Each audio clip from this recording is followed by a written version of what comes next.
Hello everyone. তো দেখো অনেক দিন পরে একটা ভ্লগ ভিডিও নিয়ে আসলাম। তো বুঝতেই পারছো এটা কতদিন আগের ভিডিও।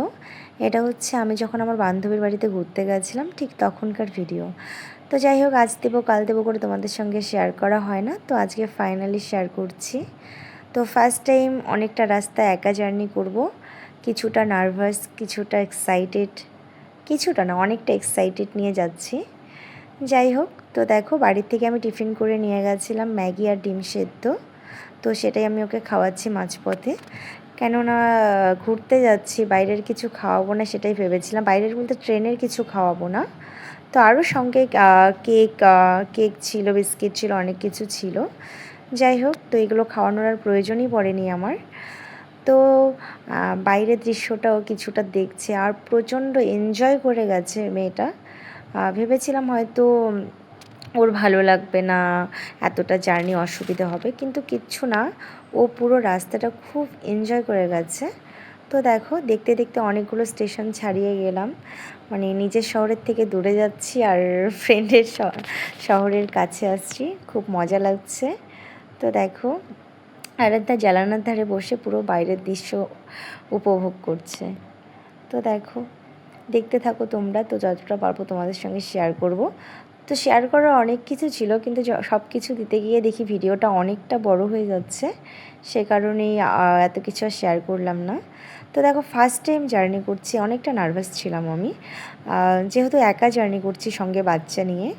তো এর আগে প্রচুর অনেক অনেক ঘোরা হয়েছে, কিন্তু একা কোথাও আমি যাইনি। তো মানে দূরে কোথাও যাইনি, যতবারই গেছে আর তার পাপা ছিল, কিন্তু এখন ফার্স্ট টাইম আমি একা যাচ্ছি।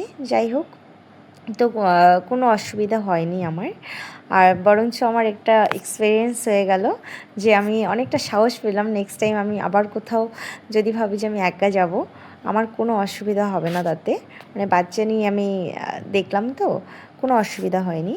তো দেখো এখন দেখতে দেখতে রাত হয়ে গেছে, সেই আমরা কখন দিনে আমি ট্রেনে উঠেছি, এখন রাত বাজে 9টা মতো। তো দেখো যেহেতু আমাদের ট্রেনটা অনেক একটু লেট হয়েছে, আর আমাদের 9:30 আমরা নেমেছি, আই থিঙ্ক 9:20 এরকম হবে, আর 9:30 আমাদের আই থিঙ্ক একটা ট্রেন ছিল।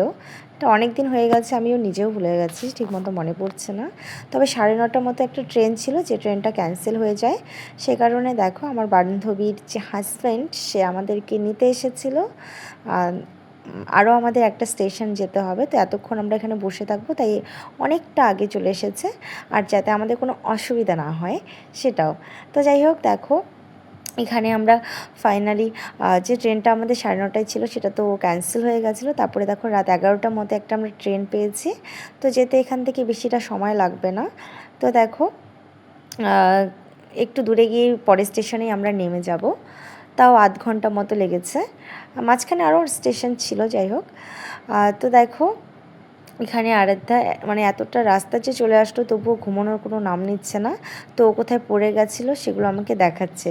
তো ও বুঝতে পারিনি যে ভিডিও করেছিলাম, তাই আবার ক্যামেরার সামনে এসে যখন বুঝতে পেরেছে আমাকে বলছে তুমি ভিডিও করছো।